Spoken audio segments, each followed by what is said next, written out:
little bit early for this live, my friends. We're just going to wait a few minutes for others to show up. And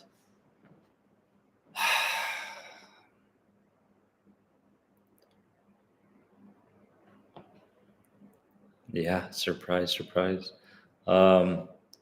Just take a few moments just to set an intention for this live, something that you want to hear, something that you want to release, something that you want to come in contact with, something you want to feel. Just set an intention for this live so that we're not just rushing into it, but we're going into this live with a goal.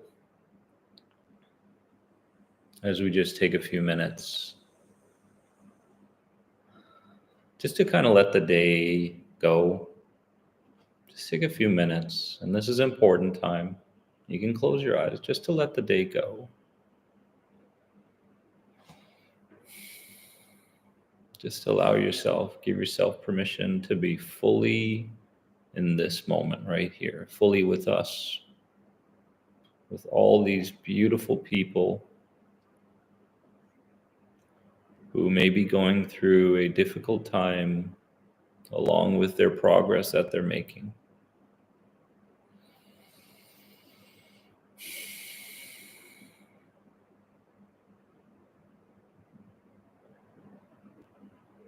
And also just to let your lower self or your subconscious know that what you're about to listen to and who you're about to connect with is actually safe. So you want to connect deeply, provide that safety for that inner child within you to say that all this information is safe to adopt and to replace old belief systems. That's right. Going into it with intention, with love and connection, my friends. How is everyone doing today? Whereabouts are you? It's nice to connect. We're doing these YouTube lives quite randomly, but most of the time they're on Sunday mornings. So I believe 6 p.m. PST, my 9 a.m. So yeah, where are you connecting with us from? And are you enjoying the latest videos? That's also a very important note, just to let me know what sort of epiphanies, what sort of clarities you got from the most recent videos, because that helps me a lot going forward and helps me to understand where everybody is on their healing journey. Lexington, Virginia, James. Nice to have you here. Jess, Reiki Bruja from Chicago. Awesome. Texas. It's USA all the way today, isn't it? Oh. Ashokan is from India. Awesome. Awesome. It's your birthday today. Excellent. Happy birthday, my friend. Happy birthday. Hope you're having a good one. A progress-filled day. How am I doing? I'm doing just fine. I'm doing great. I'm doing great. Thank you for asking. That's awesome. Patty, how are you? New York. Yeah, future destination. You and Michael. Yes, New York, hopefully. It's in the works. Actually, I do have some big news in the future that I'm going to update you guys on, but we'll leave that to another time. Glad to see you as well, the awkwardness. I love the name. Mozilla, new here, bought all your books, sub to your videos. Thank you, Canada. Yes, awesome. It is an interesting time that we're going through right now. Finally, Michael says. I see, what I want to do with this live is I want to just go over one or two topics that are really important, I feel, for you guys, if you don't mind.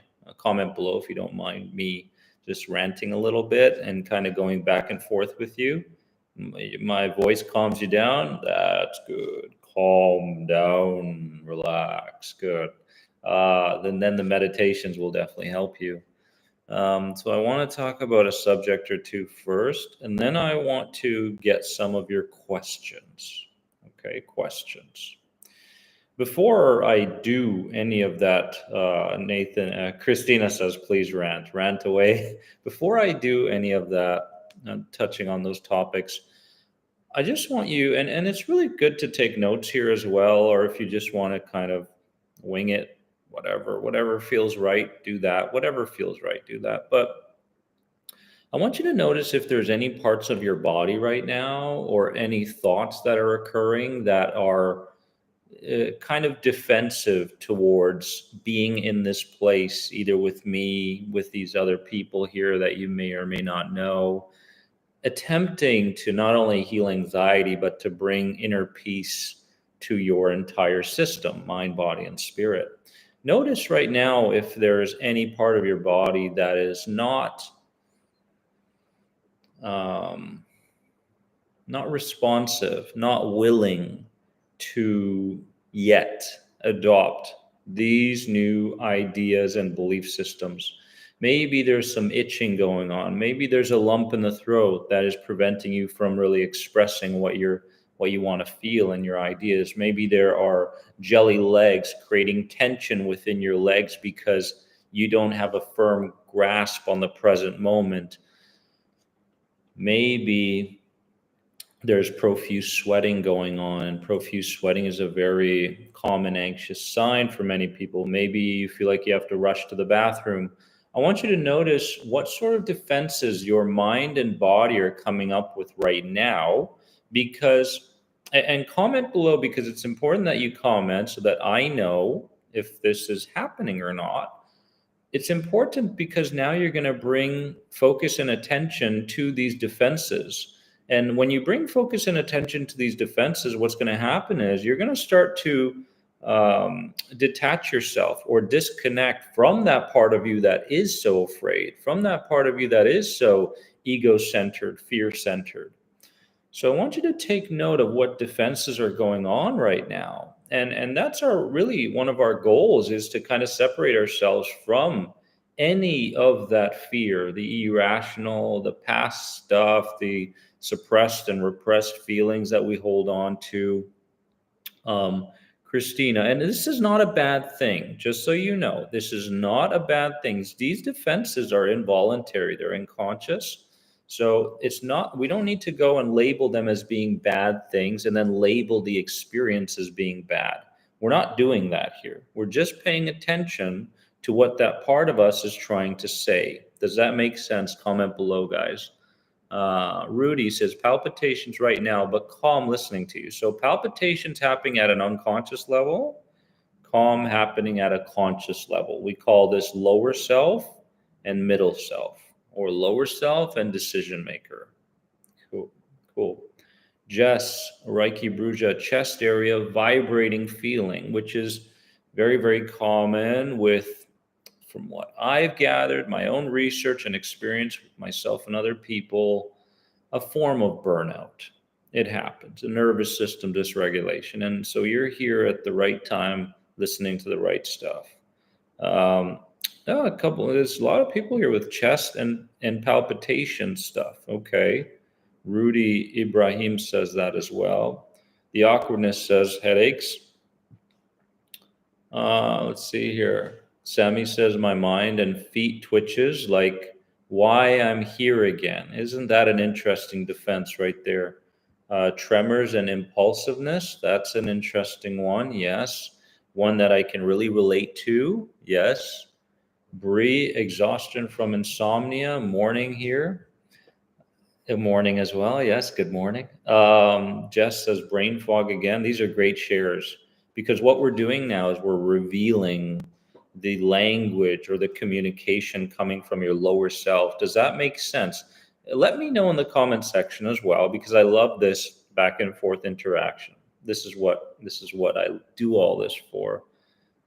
Let me know if you have started to separate yourself and the I ams from all of the elements of anxiety that are showing up. Are you starting to find that you're starting to separate yourself from the two? Because maybe for some chapters in your life and certain stages, you thought this was who you are. If these ideas floated into your mind, you entertained them. You believed they were real in their catastrophic sense. If the body feelings started to show up, you started to interpret those as physical diseases and illnesses. So, are you starting to recognize the differences between who you are today and the language of anxiety that is showing up from your lower self in terms of safety, protection, familiarity, all that stuff that comes along with the anxiety? Comment below if you're starting to feel that separation or that disconnect. Not so much a disconnect, but just disconnecting from associating yourself to those things. Because when you do, you're like, oh God, I have this feeling of anxiety in my chest. Where did this heart palpitation come from? Where did this heaviness come from? Could it be this? Could it be that? Oh God, I am such a, and here we go down the rabbit hole, right? But now maybe there's a feeling of, I'm having a heart thing. I'm having a heart palpitation, a chest thing. And I recognize that my lower self is tired, really tired. And I really am listening to the message. And I'm also understanding that there's something I'm going to be doing 3, 4 days down the road, and that my lower self is really feeling tense and nervous about it. So I'm going to go inside. So can you see the differences between the two? One is really frantic and associative with these symptoms, and the other is kind of disassociated and starting to come into his own, right?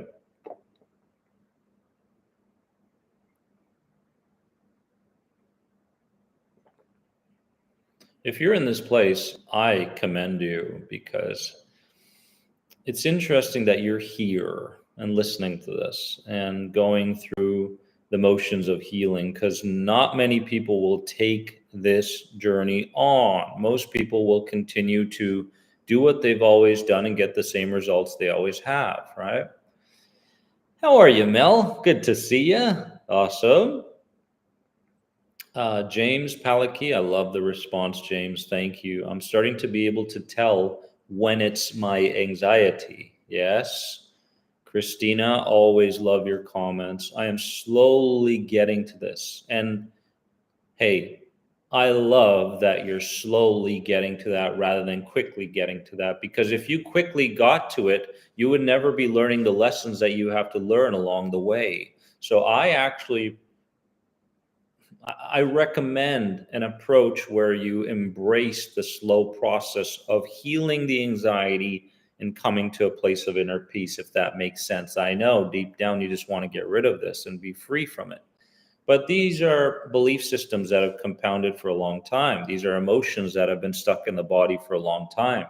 These are forms of doership where we've pushed and lived a chronically stressful life for way too long. And now we're kind of coming out of those things through a deeper understanding, right? So I'm so proud of you guys. I really feel the shift. I do. I feel the shift in how you're thinking about the anxiety.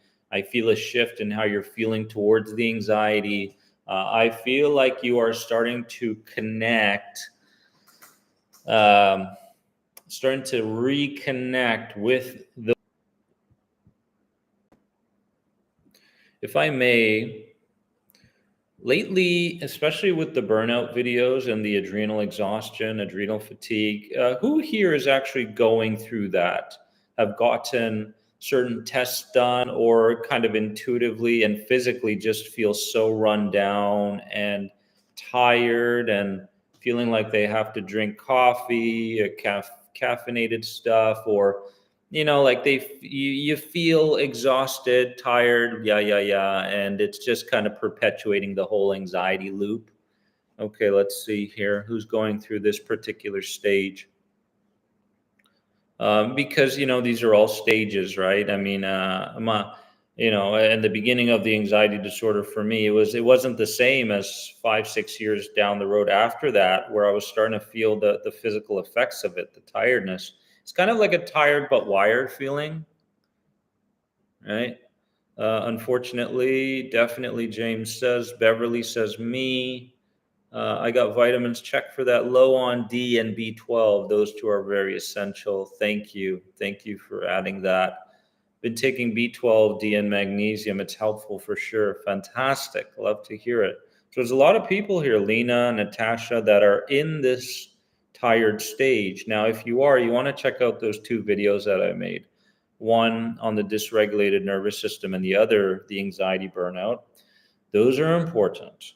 Okay. So what this feeling is it's not the kind of thing where you do something and then you're exhausted, although that can also be the case. It's the feeling of every little thing that you do is taking up a tremendous or using up a tremendous amount of energy from you. Can you relate? Like a phone call to someone is like, we call them self-regulating units. We call them SRUs. And these SRUs, if you wake up in the morning after an 8-hour sleep, and let's say an anxiety sufferer has 4 points, 4 SRUs, right? And they have to make this call, 3 of them are gone, and they're left with 1. And that 1 is used towards thinking about what the day is going to be like. By the time 10, 11 a.m. come around, they feel like they could take a nap or go to sleep, right? Can you relate if you're in this stage? So there is a burnout component, an element of burnout going on here.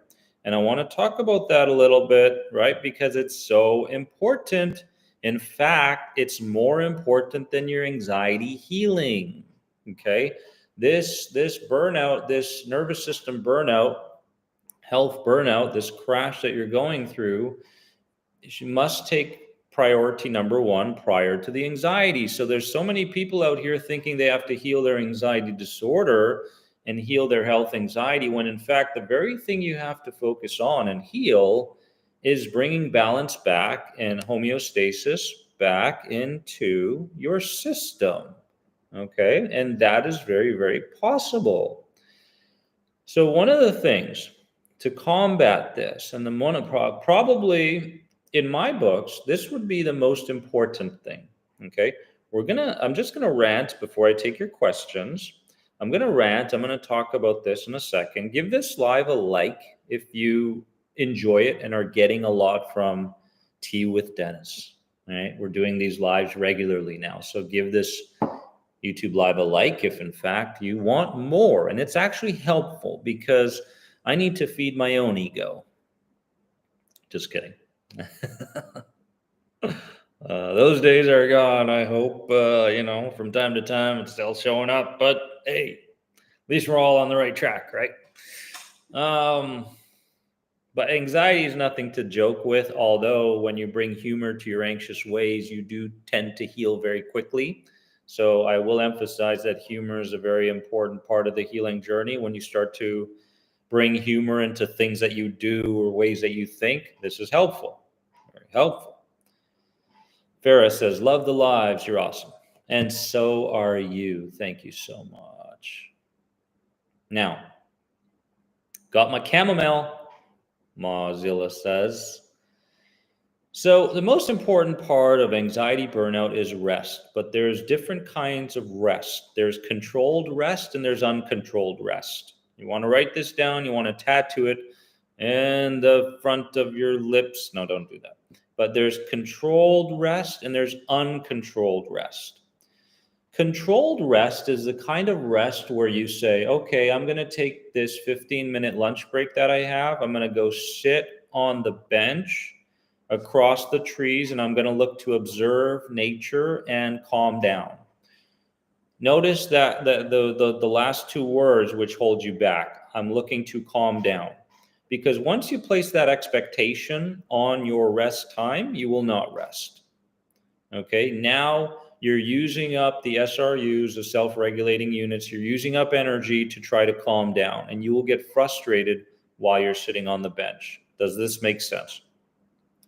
So controlled rest is when you're looking to control your rest time in some way. Meaning, is it working? Your eyes are closed. Is it working? I don't feel rested. Why are my symptoms still there? They should be gone. I'm giving back to myself. Why won't this ever go away? Or just prior to doing some rest or meditation or grounding or whatever work you want to do, because rest is the most important thing for burnout, you place these expectations on yourself, like, oh, I really hope that blah, blah, blah happens. I really hope that these symptoms go away. I really hope that I can calm myself down.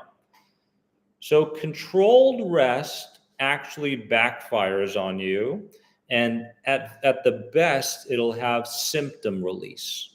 So it'll help you have some relief from symptoms. Okay, that's called controlled rest. Now you want to pay attention to whether you are going about your rest time.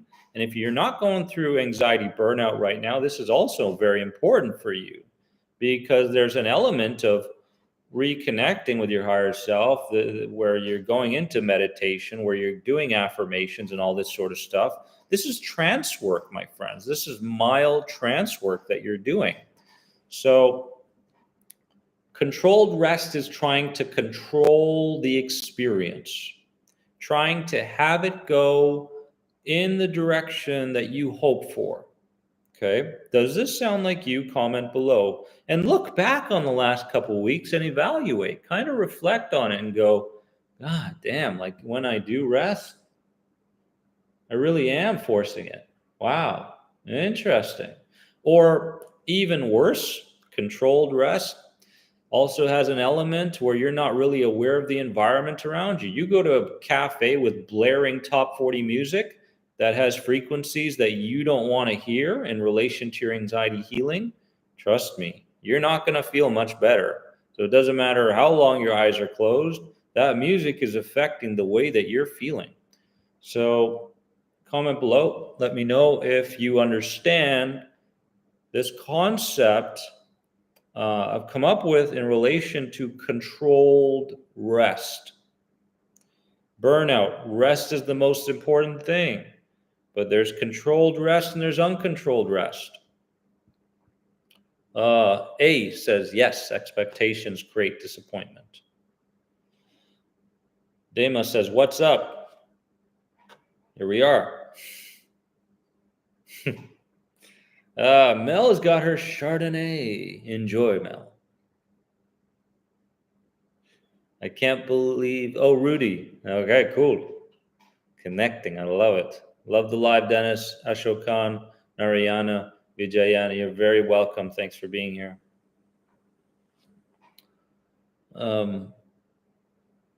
Christina says, I guess it does sound like me. When I'm feeling symptoms, I lay down and relax until it passes. Is this controlled rest? Now, if you feel like there's a lot of mental activity going on during your rest time, that's controlled rest. If you feel like you're trying to force something to happen through your body, that would be controlled rest. Okay. But now there's also the element of uncontrolled rest. Uncontrolled rest is you're laying down and you are more so the witness than you are the controller, right? So now you are the witness of things going on in mind as they come and go like clouds. Now you are the witness of what your body is doing in terms of sensations. Many times when you lay down, the sensations and symptoms get worse. They get worse, right? The physical symptoms get worse. If you want to deep dive into the reasons for why this is, well, there are many theories out there. However, I'm always in contact with people that are doing all sorts of different research. I'm in contact with scientists. I'm in contact with doctors. I'm in contact with NLP practitioners, CBT practitioners. And one of the things that many of them come to the conclusion of is that when you're resting and when you feel more symptomatic through your body and thoughts and so on, that's actually a good sign. because that's when the body is starting to release some of the compounding stress that has been laying stagnant in certain body parts for years. So when you lay down and you feel twitching or trembling or feeling like you're electrocuted, like you just placed your finger in a socket and your whole body's kind of trembling, whatever it may be, you feel exhausted, whatever the symptom may be, because it's different from one person to the next, that's when you come to it from a place of witnessing it instead of questioning it. Because when you question it, you're going to start to go into controlled rest again. Uncontrolled rest is being the witness of what's taking place. And as long as you stay in a place of uncontrolled rest, you will be allowing your body to rid the toxicness that is in the form of stress that is coming out through your muscles, that is coming out through your nervous system. So take this into account, my friends, when we're talking about controlled rest versus uncontrolled rest. Comment below if you recognize this within you. It's an important element to not only the burnout, but also the anxiety healing, the anxiety recovery, right? Cheers. Love you all. Thanks for joining us.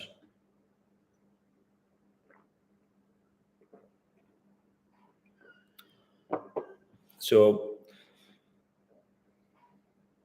I want to get your epiphany up to now. I want to get the moment of clarity that spoke to you the deepest. Comment below. Let me know. And then I want to take your important questions. Anything. No holds barred. We go deep here, my friends. Before we do that,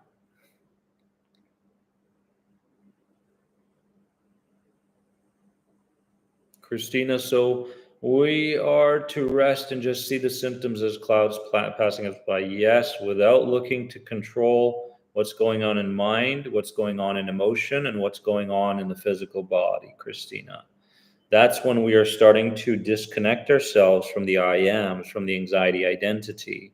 So the better you get at being the witness, the more benefit you're going to get at a physical, mental, emotional, and spiritual level. So this has been the most important topic for me in the last couple of weeks, is this burnout feeling, is this exhaustion, it's the adrenal fatigue, it's the nervous system dysregulation, this sort of thing. Supplements are different from other pills, yes? Yes, they are completely different things. Chelsea Bagley says 100%. When I try to go to sleep at night, all the feels and just ride it out. Oh, Mel, you're very welcome, and thank you. Thank you, and thank you all for joining me. Give this live a like. If you're enjoying it, I want more in the future. It's always nice to connect like this. One of my favorite things to do, really is.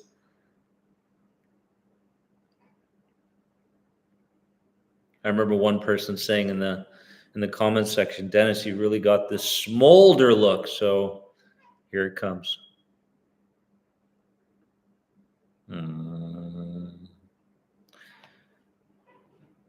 There it is.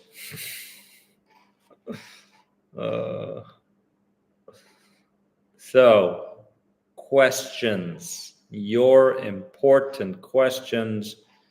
Before we get into questions, hands on heart, please, and just provide safety to the part of you that is looking to create defenses to change, okay? We're going to go through a couple words, my friends. Lower self, inner child, we are safe in this particular environment. We are safe to adopt these new beliefs, positive beliefs, and it is safe to let go of any of the mistakes we've made, any of the blame, any of the negative emotional weight that we've been carrying. It's okay to let go of the fear now. It's safe to adopt safety. You are safe, and I love you so much. I will be there one step ahead every time throughout our days. I love you. Deep breath in, deep breath out.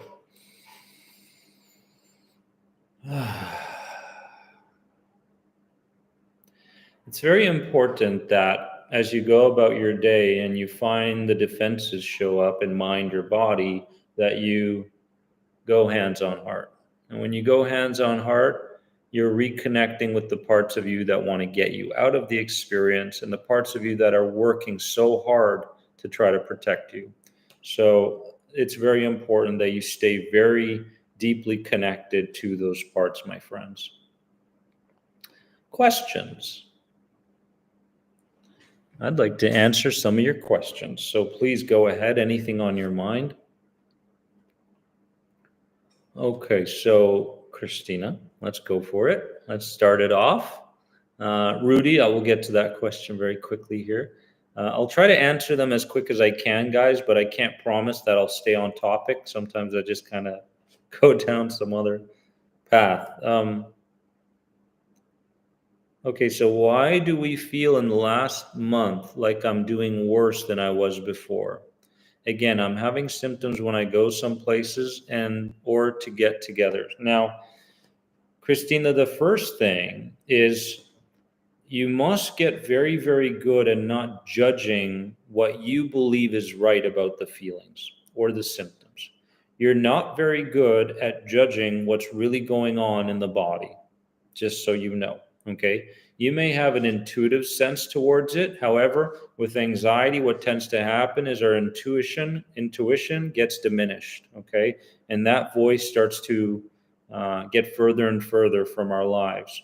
So just because you're having symptoms doesn't mean you're not making progress. Remember, don't believe everything you feel. Okay. Along with don't believe everything that you think about how you feel. The symptoms are not important. What is important is the way you go about your day. Right now, that's the most important thing, is the way you go about your day, number one. And number two, your uncontrolled rest time, meaning meditation, meaning grounding work, reconnection with nature, silent reconnection with your lower self. This is the sort of work that will get the message of safety across. So your sensations and symptoms don't determine whether you're going forward or back. Your sensations and symptoms are something that is very much so out of your control. However, that we can witness them, place our attention back to the safe present moment that we are in, therefore taking another step forward towards inner peace. Okay, so I know that it's very easy to get caught up with the symptoms. It's very easy to get caught up with the symptoms and to think that you're not making progress and to think that you're going to live like this forever. However, let me tell you that that very thinking is the very thing that's holding you back from true inner peace. Christina says, I'm blown away. I never considered I was making progress even now. Yes. So when the body screams, it's the mind's job not to find an answer to what the body is saying. The mind mustn't look for an answer to the sensations and symptoms that are appearing through the body. Because if you look for an answer, then you're feeding into the anxiety, right? There may be an automated response, such as a word of flow. You can use the word flow, where you start, I'm going to flow through this experience, okay? Dr. Claire Weeks, her books are fantastic in this regard, where she talks about, I believe it was, I can't really remember the words, but nervous illness, she calls it, when she talks about this constant health anxiety. However, like I mentioned, your symptoms are not the determining factor of whether you're going forward or not. They are meaningless, okay? They are meaningless. In the big picture, they are meaningless. This sort of understanding shows up when you've been around my content for a longer period of time. People that may be hearing this the first time may not understand it. So you may want to go back to other videos, catch up, and then come back, my friends. Christina, crying, clarity moment. That's what we want to hear. We want the emotions to come out. We want to feel reconnected. We want to feel like we're projecting safety to our lower selves. Comment below if you truly understand what I'm talking about. Lower self, inner child. Middle self, decision maker, conscious mind. Higher self, intuition, Godhead, right? These are the three parts to you.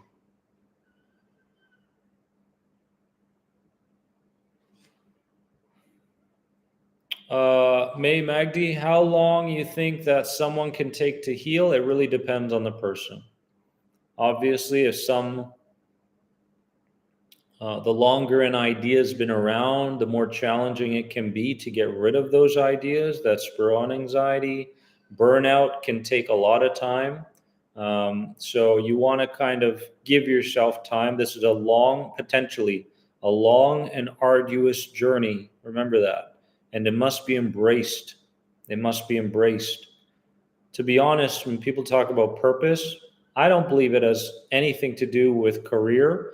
I don't even believe it has anything to do with trying to give back to people. Because if that's the case, then you're not prioritizing yourself. And therefore, if you're not prioritizing yourself, you're not really giving back as much as you can to other people. So we're on this planet, I feel you're going through this life experience now. You're living out your purpose, right? You're coming back. You're coming back to who you really are and moving away from this pre-programmed way of living your life. A question, how to control anxiety while you're waiting for results? Don't.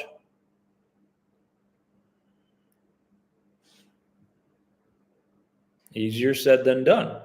However, start today. Don't try to control it. Of course, there are words. The simpler, the better. There are words that you can use to remind yourself to get back into the path of inner healing, such as release. That's a great word to use, right? Flow. I flow with the sensations and symptoms. Safety. We are safe in this environment. There are things that you can say to your lower self that can be helpful, right? However, the best thing you can do is be the witness of it. Control less, heal quicker. Let's scroll a bit. Let's see what else we got here.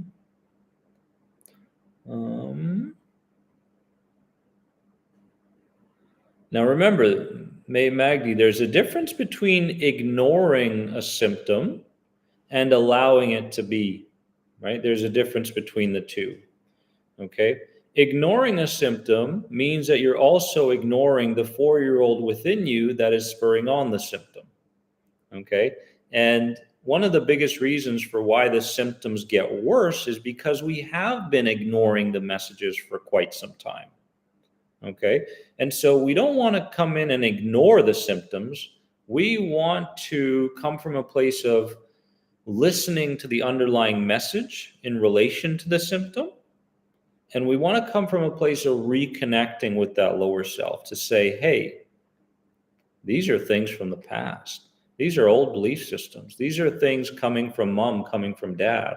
I get the message that we're working too hard. We will rest later on today, I promise you. You see, so I'm not really talking to anything outside. I'm not looking for the answer on the outside, nor am I ignoring the message. I'm going inside and I'm responding. I'm either responding as the witness or I'm responding directly to the lower self to say it's not like that, it's like this. And then I slowly and gently turn my attention back to the present moment. So, of course, with the hundreds and thousands of different ways of dealing with the elements of anxiety, this would be a few of them. Okay. Ethan Keast, what would you do about an, oh no, I'm relaxing, I'm symptom free? So in the moment of relaxing, there was some kind of panic there, I'm guessing, and you're kind of afraid of being symptom free because anxiety has been like a best friend for so many years, I'm guessing. If this is the case, um, you want to, well, number one is, like we mentioned before, anything that is unconscious is not who you are. Okay, anything that shows up unconsciously without your conscious guidance is not who you are. Is the 4-year-old, is the 3-year-old, is the 2-year-old, is the you in the womb, is the 12-year-old, is the 16-year-old, is the 20-year-old, is the 25-year-old. Anything unconscious represents a belief system that is from past experiences. So if the unconscious says, oh no, we're relaxing right now, the conscious mind observes that idea, allows it to be there, and most importantly, does not feed into it. Because what keeps anxiety going? Your focus. Your focus. Anxiety sticks around, strengthens, and grows in strength as a label and as symptoms because of your focus. If you're focused on a particular part of your body for an extended period of time, your symptoms will get worse. Okay? Even if you're paying attention to it in the hopes of healing it. This is what you must understand. Bruce Lee said it best, be like water, my friends. Okay? That's easier said than done. That's a very Eastern way of going about challenges and problems. You present that to a Westerner, flow like water, my friends. The guy's going to go, or the girl's going to go, well, I don't really understand what that means. Okay? Because I'm here trying to live the American dream. Right? Do, become, more, right? Give back, give back, give back. But that sort of a lifestyle will lead to chronic stress. So, no matter what you think, no matter what you do, you want to come from a gentle place in response to the unconscious. That's it. That's all it is. And you want to get good at this. That's it. You're taking the message in because every symptom comes with a message, right? If you're not hearing the message loud and clear, close your eyes and have the intention of listening more deeply. However, most people in this world won't even give themselves 10 minutes a month. 10 minutes a month. They're so uncomfortable with non-stimulation that they just never take the time to stay in that place. Comment below on your greatest epiphany from what I've been ranting about just in the last few minutes, guys. That's great.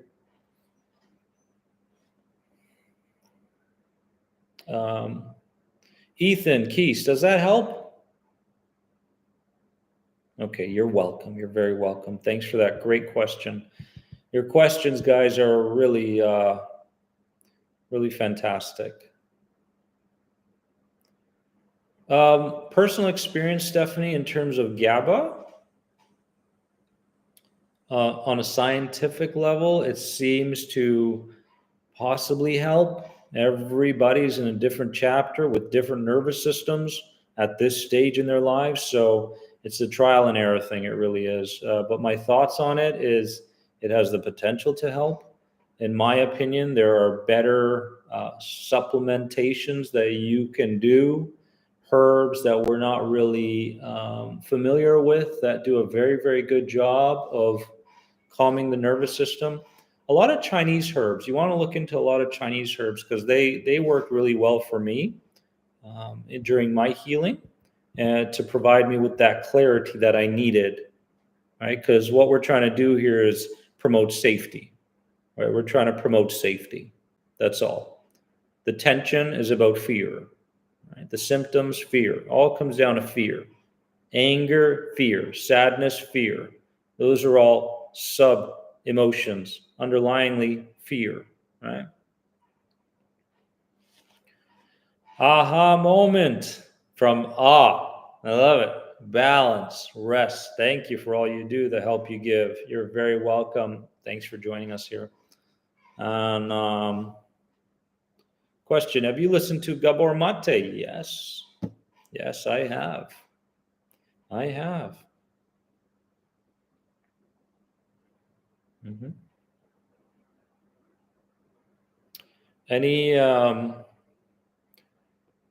Any trauma-centered or inner child work that you believe you need to focus on right now? He's fantastic. Yeah. However, one of the things that is missing with him in particular, I believe, is just the theory is great, but the practical is important. As you can see, like on my channel here, and this isn't coming from an ego place, it's coming from an empathetic place, from what an anxiety sufferer will need. Okay? You need theory, you need verbal support when it's there, but you also need practical. You need the mindset, you need the skill set. So on this channel, as you can see, the reframes are there for childhood trauma, the meditations are there, the theory is there, and I really hope it's helping. Mel, any tips on how to overcome fear of confrontation? So that was me for a long time. Fear of confrontation for me and many other people comes down to two things. The craving for acceptance and the fear of rejection. Okay, so you're at some level you're craving acceptance from someone and hoping that you don't step on toes or create some kind of conflict verbally or energetically or whatever it may be. And there's a fear of being rejected. If you get rejected, your level of self-worth may deteriorate even lower than what it is right now, potentially. So these are the two driving forces, I believe, to the fear of confrontation. Now, a fear of confrontation, for me, came down to a lack of communication with my own parental figures. Okay? And so what you want to do, Mel, is you want to do some mild trance work in the form of inner child healing. I would focus on that to get to the root causes of the fear of confrontation. And then what you want to do is you want to put yourself in situations where there may be some kind of confrontation with somebody. Okay? And it doesn't mean you provoke it. It just means that you're there in that moment, going through the experience in a calm and safe manner with the uncertainty of the confrontation that may show up. Okay, so it's kind of twofold. It's clean up your stuff, clean up anything in relation to the child traumas and the relationships from the past. And number two, put yourself in those situations that it may occur, and then through things that you do through your body, such as your breathing patterns, such as your self-talk, such as the speed and how fast you talk. Allow yourself to move through that experience projecting safety. Because if you do those two things, you're well on your way. Right? You're well on your way. You're going to feel more and more comfortable with confrontation because it's just a part of everything that we do. So at some point, we're going to have to come to find peace within it. It's so uncomfortable for me to tell people what to do, even though it's my job. Well, maybe you don't believe in what you're saying to people. Maybe there's a belief there that says, if I say this to someone and they reject me, then I'm going to feel really crappy about myself, right? And that's not you consciously. That's the inner child. That's the lower self speaking. The lower self doesn't want you to project your voice, okay? Do you have any throat-related issues, stiffness, tension, Mel, in the throat area? Let me know. Curious. ZTV, let's touch on that. Yes, Mel, you do have the throat. It's very common. People that have a difficulty with projecting their voice, projecting their thoughts, their ideas, their beliefs. Lose my breath, lump in the throat feeling, tension in the throat, hesitation, a lot of ums, like you hear a lot of people, like, they use the word like a lot because they're not comfortable projecting their ideas. So this is all very, very common.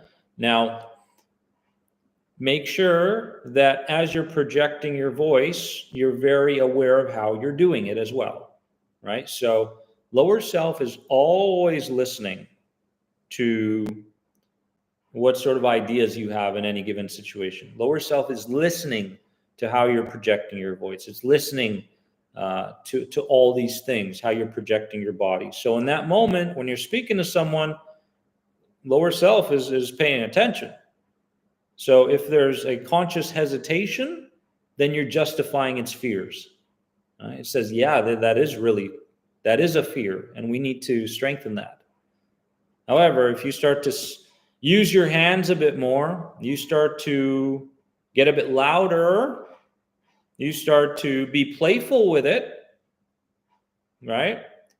Then lower self says, that old fear doesn't seem to be the case anymore. We can start to replace this.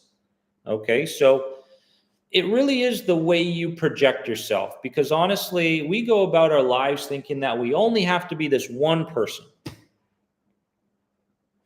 Wake up in the morning, you check in with yourself, and you go into your worryful slump, the worrying cycle, because it's been so familiarized and you're so familiar with it and you're so comfortable with the fear and anxiety that anything else would make you feel uncomfortable.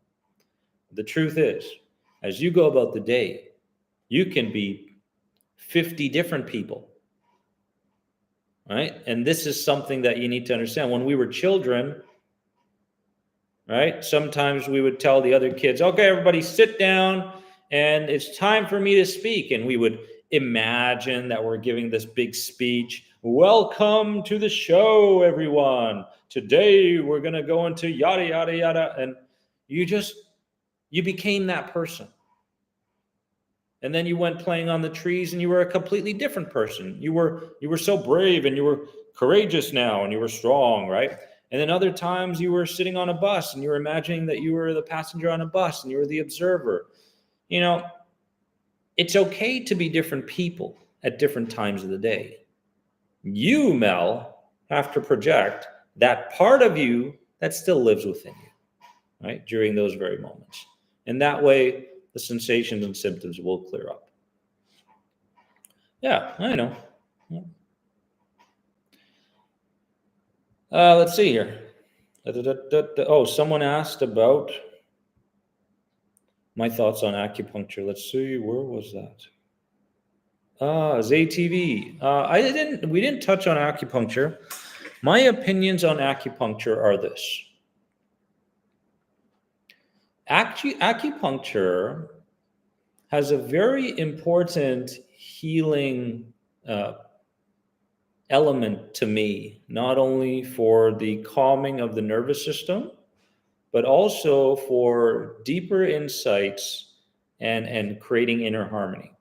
For me, acupuncture, and if you have the ability to do an acupuncture session once a month, for example, can become very, very powerful, because one of the biggest ways, the most powerful ways to use acupuncture is in the way where you understand that when those needles go into specific parts of your body, you are basically releasing yourself of some of the blockages that were accumulating there, right?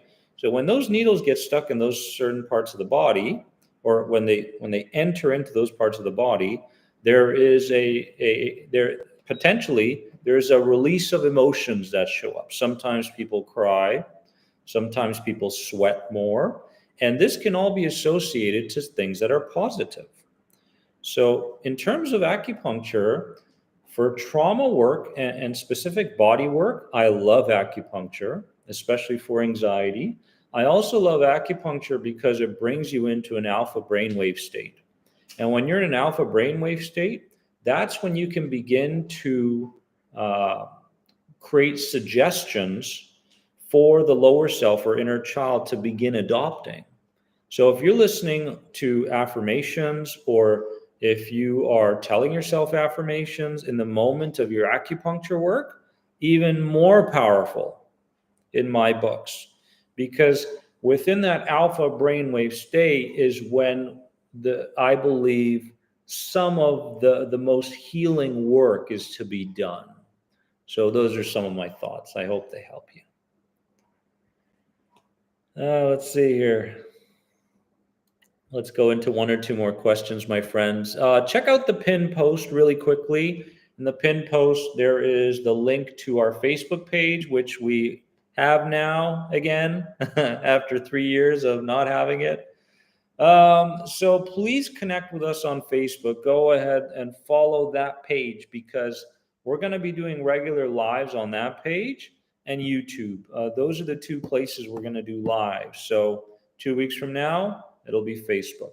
So make sure that and it's a great support page, really amazing people. They're very helpful. So go ahead and join that Facebook page there, my friends. Do that today, and we look forward to seeing you there. Lots of good stuff. Mel, you're not on the Facebook page? Come on, Mel. We're missing you there. A lot of great people, and a lot of people that have been around for years from the start of all this, many years ago, that have found healing. And on that page, you'll notice a lot of feedback from those people that really help. When I'm not there, these are the people that can give you feedback and help you along the journey. So it's very valuable, the Facebook page. Check out the pinned post right up here and just click on it. It'll bring you to the Facebook page.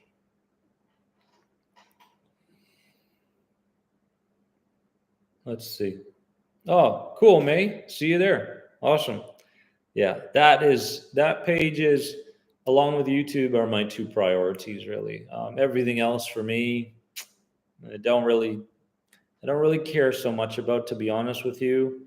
Of course, the podcasting is that's a totally different, separate place, but Facebook and YouTube are really, I really connect with you guys through these platforms. Stephanie says Sharon had a good question. Let me see if I could find it. Or Sharon, if you don't mind. Oh, here it is. Please discuss anticipatory anxiety, especially with doctor appointments and dizziness. I feel like I'm going to pass out in places where I have to wait or sit still.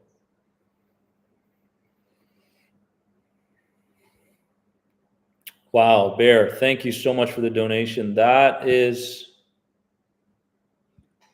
amazing. Thank you. Thank you for the love. I appreciate it. Sharon, this is something that occurred in my life repeatedly. I would book a doctor's appointment. I would go to the doctors, or through panic attacks, I would find myself in the doctor's office, physicians. And it wasn't just physicians, it was therapists, herbalists, acupuncturists, physiotherapists. I mean, I've done it all.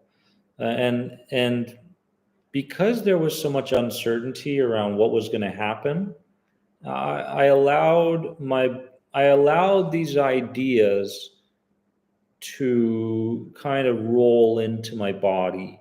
And one of the things that we have to tap into, and this is a must, when it comes to anticipatory anxiety, we must somehow project some kind of lightness when it comes to doctor visits, when it comes to something in the future that makes us feel anxious and spurs on these symptoms and maybe panic and anxiety attacks.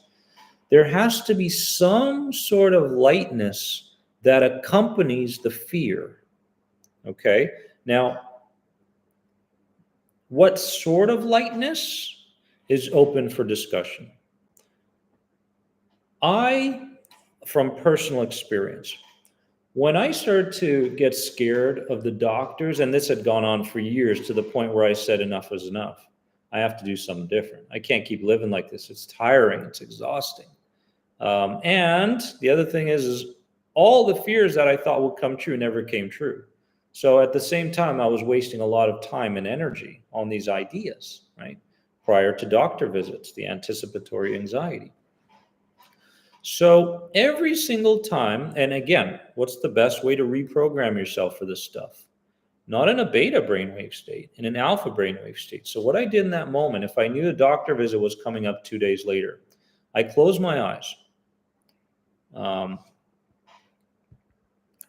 When I closed my eyes, I imagined walking into the doctor's office with a huge smile on my face and laughing hysterically. And I was just laughing. There was no particular reason. I was just laughing. And as I started to laugh, the person beside me started to laugh, and the doctor started to laugh, and the nurse started to laugh. And then they brought me in, and I just kept laughing and laughing and laughing.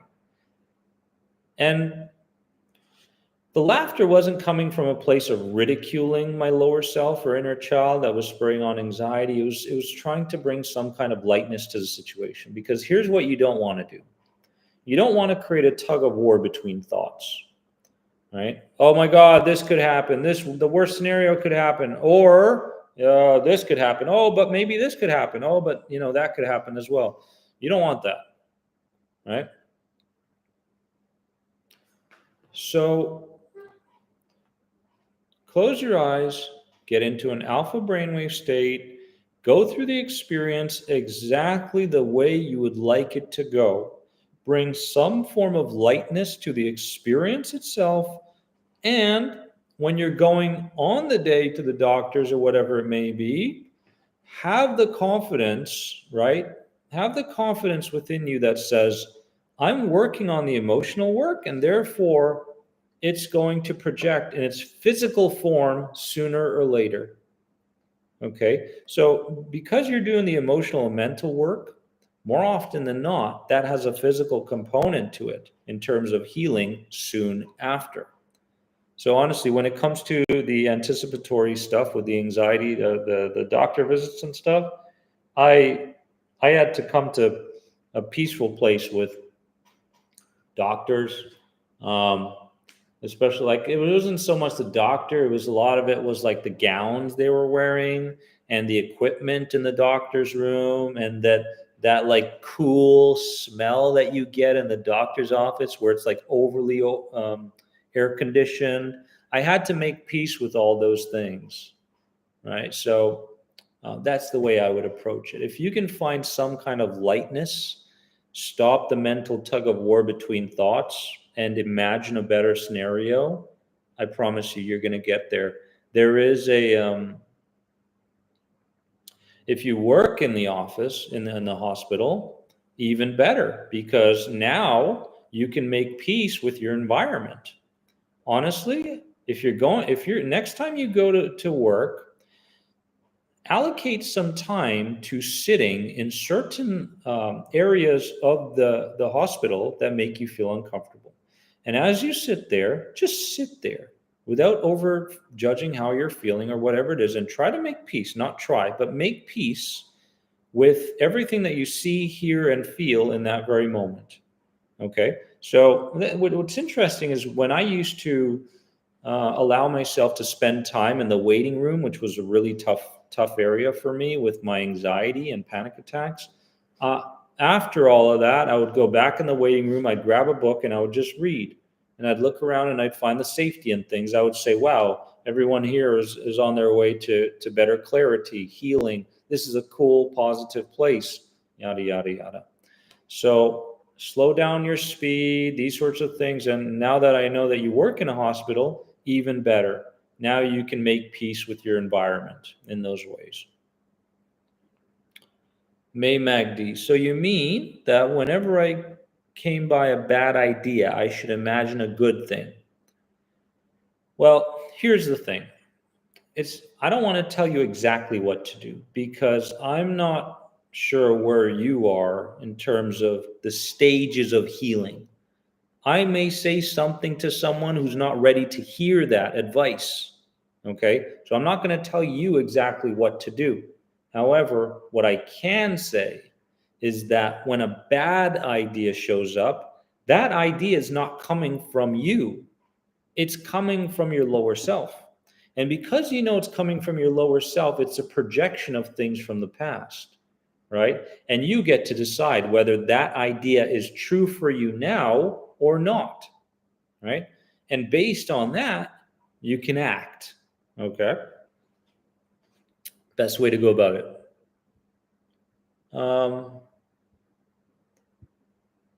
May Magdi also had this question: does the spiritual part important for healing? You want my real advice on that? The spiritual aspect of healing, in my personal opinion, is most likely the most important part in the healing process. Because when you go about your healing with a spiritual component to it, uh, everything is no longer about you, right? And there's no longer this need to protect your body at every turn. The spiritual reconnection, and when I mean spiritual, it doesn't matter to me. It doesn't matter to me if you are religious and you're a Buddhist, or you're a Christian, or you're a this, or you're a that. I'm not here to say one is better than the other. Okay. What I will say is any kind of spiritual connection with some kind of a deity or a source energy or nature or the God within, I call it the Godhead, higher self, any of that will allow you to download the wisdom that you need to take the next step forward. Because often what happens is we're always looking for the answers on the outside from other people, when in fact, most of the answers are on the inside, and they're so simple that our chaotic mind doesn't allow us to see the simple answer. However, when you come from it from a spiritual perspective and you do meditation work, you do some breath work, you do some yogic work, now you're opening yourself up to the true answer, right? The answer is a lot more simple than what we've made it. Trust me, we live in a modern world that's very loud, okay? And if you're going on Instagram and you're looking up your news feeds, that's feeding into your anxiety. If you're going to Twitter and checking the latest political news, that's feeding into your anxiety. If you're watching action-packed movies, that's feeding into it. If you're hoping that your favorite sports team on Friday wins their game, that's feeding. All these things are feeding into your anxiety. Now, the question is are you finally willing to let these things go? Are you willing to adopt habits that have not been there before and that are uncomfortable for you in the beginning? It's up to you, right? The choice is yours, because all those things that are feeding into the anxiety disorder need to be let go of and replaced. Let's see here. Mel, you joined a yoga studio 4 to 5 times a week. Wow. Good for you. That's great. Patty, we all have God inside of us. Thank you, Patty. Love you, love you, love you. Yeah, that's very well said, Mel. Thank you so much for that. So does that help, guys? Does that help? I hope that I've been able to answer some of your questions.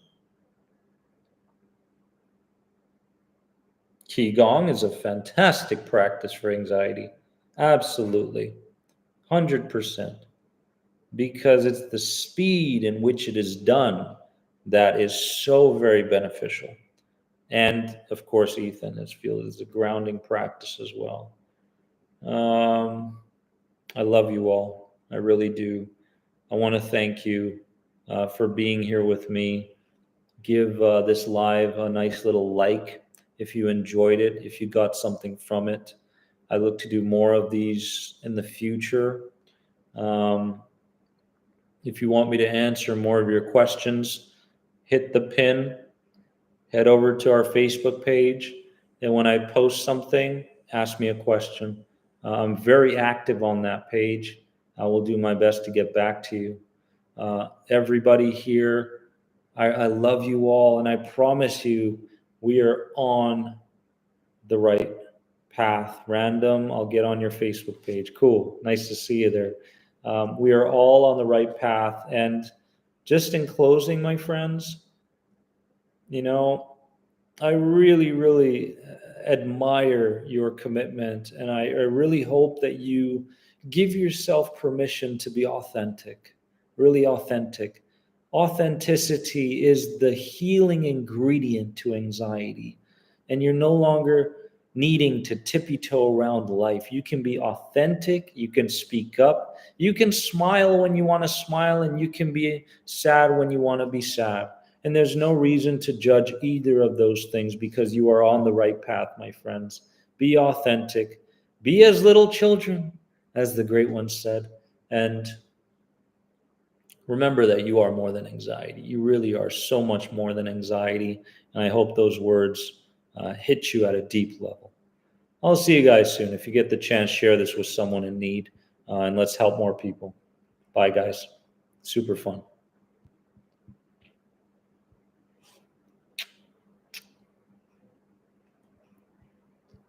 Happy birthday.